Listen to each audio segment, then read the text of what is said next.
Mario Kart, $80. What if, hypothetically, don't kill me in the comments here, but what if Mario Kart is an $80 game? And I don't mean what if it costs $80. I mean, what if its value is $80? What if it has thousands of hours worth of content? And what if upon its release, they continue to update it with new things? It's a live title.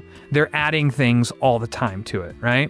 And what if they don't charge us for stuff like that? It's hypothetical. Maybe they will. What if they release the game, they continue to update it, and they don't charge for it? Does it make it an $80 value? I think there is totally such a thing as a $100 game. In my head, a Grand Theft Auto 6 could very easily be a $100 game. Something that's gonna provide that much entertainment and content probably should cost more than your typical game. When I was growing up in the 90s, I didn't, but my parents paid $80 or $90 for plenty of video games throughout the SNES, the Sega Genesis, and the N64. How big was the development team back in the 80s or 90s? Well, how long was the game in development? If we're talking about E.T., it was only like 3 weeks, right? And they charged $50 for that game. A gallon of gas when I graduated high school in 1998 was 99 cents. A loaf of cheap white bread was 89 cents.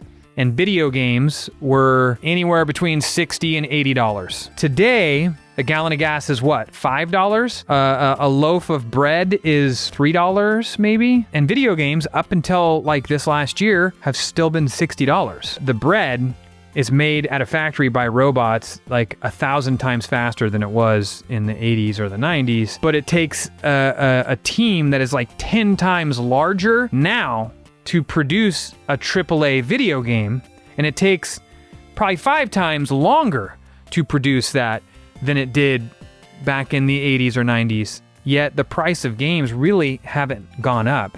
Now, I am by no means saying like we should just suck it up and like, you know, just take it and pay $80 for a game. Maybe there are games that are worth that. Nintendo has, you know, with some exceptions, has never really let me down. I even like the Virtual Boy. Okay, I have a Virtual Boy store display right there. I'm willing to give it a chance to see if this is, you know, maybe Mario Kart World is just gonna be like, you know, totally next level stuff. Or, you know, maybe it's not gonna be worth $90 physically.